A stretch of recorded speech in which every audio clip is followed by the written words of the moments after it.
Greetings, YouTube. I am standing atop the highest peak in the North Georgia mountains and one of the most visited spots along the Appalachian Trail, and I can see why. The Creek and Cherokee Indians tell tales of an epic battle fought on this and the adjoining Slaughter Mountain. So many were wounded or killed that the slopes ran red with the blood of their fallen warriors. To this day, it is called Blood Mountain. Although overuse by more than 40,000 visitors a year is threatening this mountain, many other mountains in this range are facing a much more serious threat.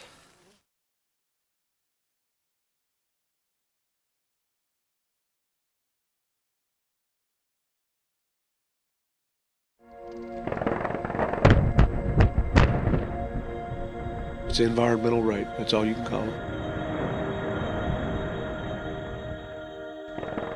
They've just destroyed our way of life completely. Everything that the mountains meant to us has been destroyed. Since this land got disturbed by the coal and timber companies, we don't have hardly anything left.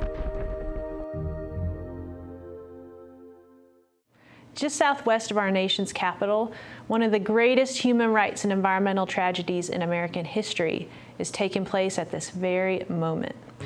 Mountaintop removal is a form of coal mining that's designed from the start to take the coal miner out of coal mining. The companies use explosives to blow up the tops of the mountains, and they dump the rock into the valleys, totally burying the streams. What's left behind is a moonscape.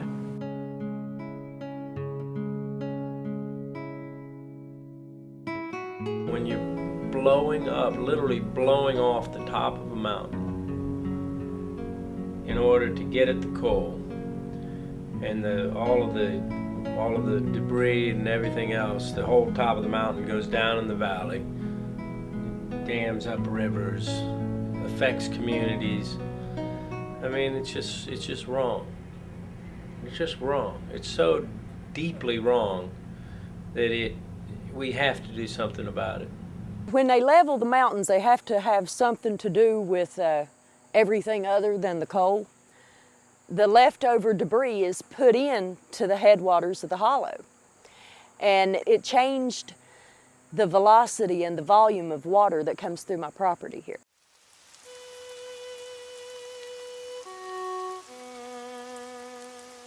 My son called and he said, "Dad," he said, "if you're getting home, you better come on." He said, "It's starting to flood up here." So we got down to the mouth of the hollow, and this 15-year-old boy met us, and he said, "You can't get up a holler." He said, "It's flooded." In a matter of an hour, this 15-year-old boy was drowned. And with him, his neighbor, a 35-year-old lady. They stepped across a little ditch going into their yard that normally was 6 or 8 inches deep, and they were swept away. We spent the night together, all of us huddled around in this house, and it was a night of unbelievable sorrow. This isn't just a regional issue, because people from all across America use electricity that's at least partly generated by mountaintop removal coal. But it's a small amount that could easily come from cleaner sources of energy.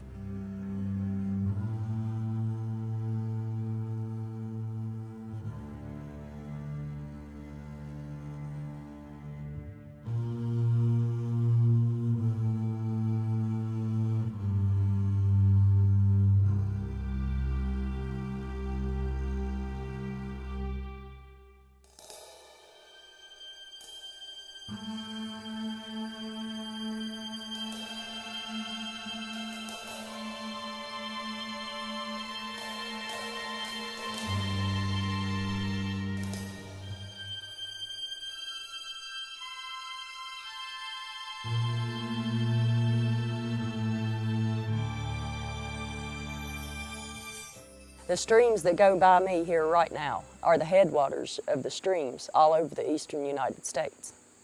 And whether people realize it or not, everyone's downstream from this. The planet shares water.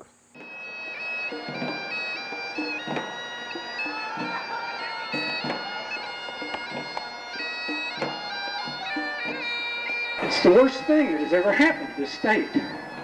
And it's not even being discussed in the political debates. I'm here to mourn the stupidity and the ignorance that says coal is West Virginia.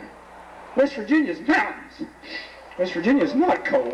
Coal fields, as they're called sometimes, the southern Appalachians, some of the poorer areas in the country, and yet some of the greatest wealth has been extracted. There's something wrong.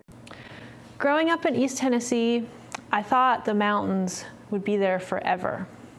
But in my lifetime, more than 450 mountains have already been destroyed. And if we don't act, hundreds more mountains will be lost forever. To stop this, we have to remove the cloak of secrecy that's allowed it to go on. And that's why we created ilovemountains.org.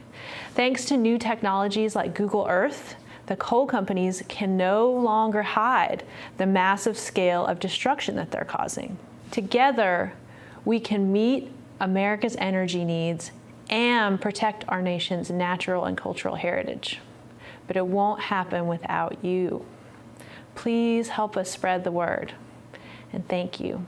How many years can a mountain exist before it's washed to the sea? How many years can some people exist before they're allowed to be free? How many times can a man turn his head, pretending he just doesn't see? The answer, my friend, is blowing in the wind. The answer is blowing in the wind.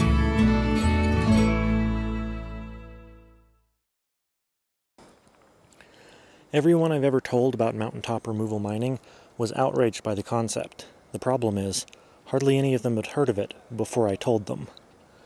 That's why I'm doing this hike, to raise awareness. To find out how you can help, go to www.ilovemountains.org. While on this hike, I'll be creating a video petition of hikers that are opposed to mountaintop removal mining. If you want to support my hike, please go to www.madhatterizzy.com, where you can follow my hike, and click on the donate button. Half of what I receive will go to ilovemountains.org. The remainder will defer my expedition expenses, not to exceed $3,000. Thank you for helping and spreading the word in any way that you can.